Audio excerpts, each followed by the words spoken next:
Meanwhile, in neighbouring India, Prime Minister Narendra Modi has used his Independence Day speech to voice concern over the situation in Bangladesh.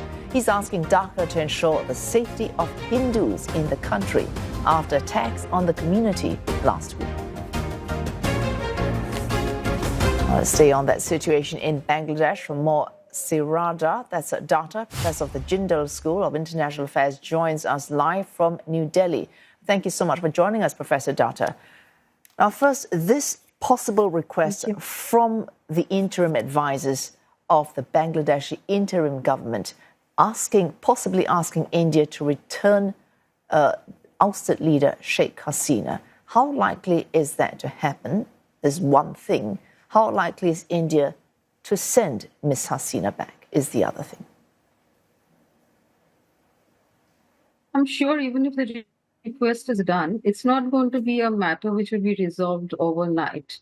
There are a lot of technical aspects to it, as well, of course, the legal aspect, and depending on the judges. And I think there's an entire legal team in India and as in Bangladesh who would look into this. And we've seen earlier extradition issues, even though there is a treaty for extradition, it doesn't happen overnight. There are many issues which are under consideration. And of course, this was a prime minister of a country in the neighborhood. So naturally, I think India would certainly give it a lot of consideration and look at various aspects, including technical and legal aspects.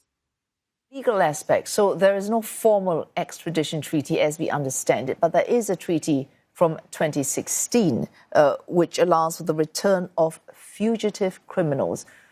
New Delhi could choose to interpret fugitive criminals as applying or not applying to Ms. Hasina. The bilateral extradition treaty actually exists from 2013, which is a broad-based treaty, and where there are also other clauses as to under what considerations and what factors can extradition be considered, and also why you can refuse consideration. This particular clause that you're mentioning was introduced as another condition, as an amendment in 2016, as a fugitive criminal was added to that particular extradition treaty that exists from 2013. All right, so they could use this additional clause to deny or agree to any request from Dhaka. Yes. As I said, there would be a whole team looking into the aspects as to what are the charges that they filed against her, on what basis are they asking for the extradition. Those are matters which need a lot of inspection, and, there has to be... as I said, it's not a very easy matter that you just ask and it happens overnight. It's never been like that. All right.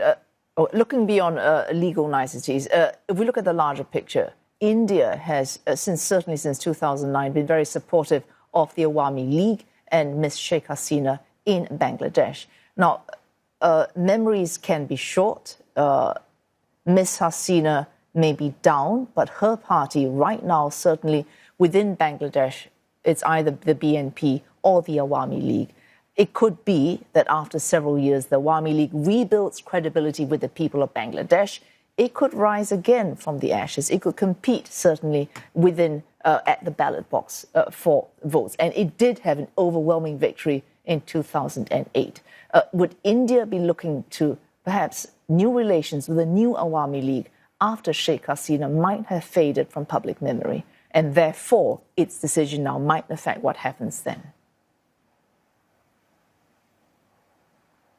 As you mentioned correctly, India and Bangladesh have a relationship from before their liberation war, actually. But Awami League, of course, one of their oldest political parties, who was at the helm of ushering in the freedom, the liberation of Bangladesh, of East Pakistan into Bangladesh, is a traditional partner of India. And even as you mentioned, if Sheikh Hasina does fade away in political oblivion, she's also not getting any young.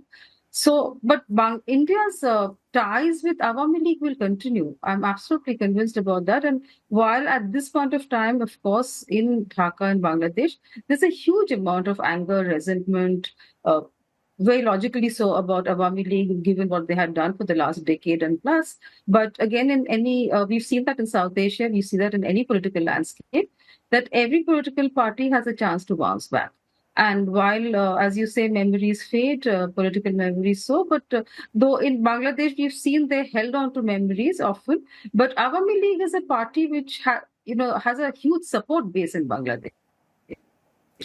So it's not a party that you can write off at all.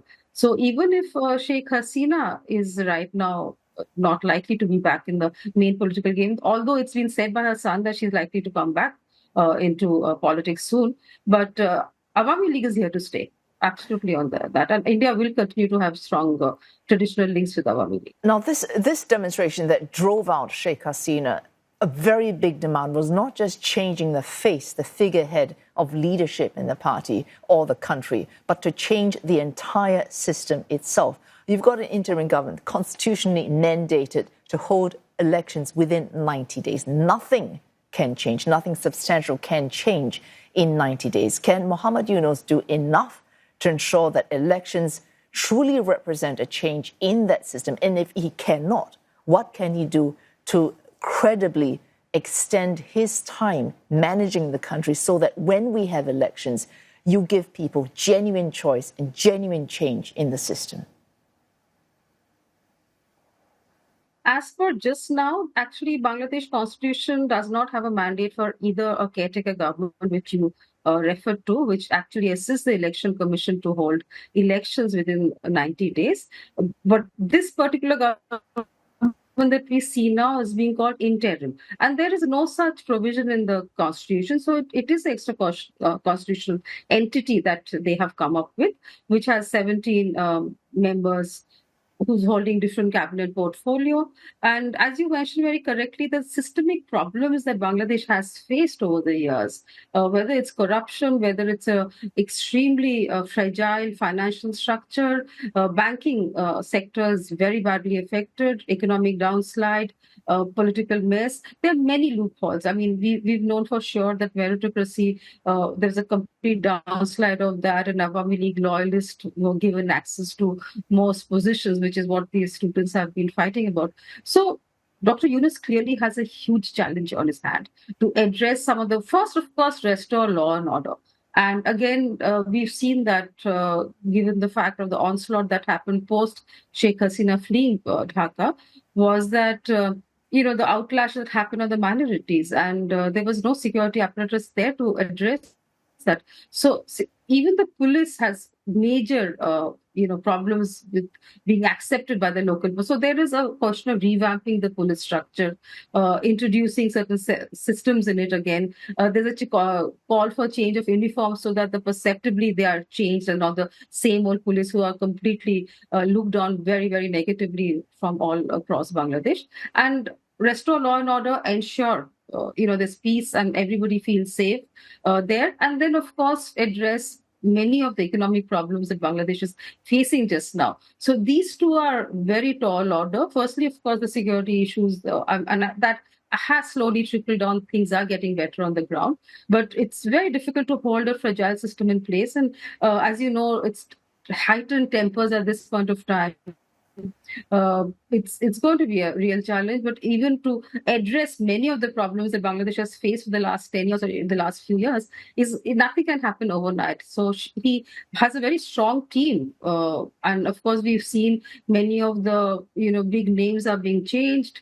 Hopefully we are getting names which are now accepted by the entire civil society and not just on the basis of their alliance to a particular political party. So one would see a sign of a cleaning up that is happening, but it can't be done in 90 days. And I think, as you mentioned, Dr. Yunus has asked for more time. There is no constitutionally, body like this, so we really don't know what this is going to take a year. He's asked for, I think, 3 years, but we're really not sure because how long people will wait before they want a complete. They certainly would want a multi-party elected government in place. Interim is a kind of an interim arrangement. It can't be there for too long. So we have to figure the mood. In a way, they will have to make it up as they go along. Thanks so much for joining us, Professor Sreeradha Datta, Professor of the Jindal School of International Affairs. Thank you.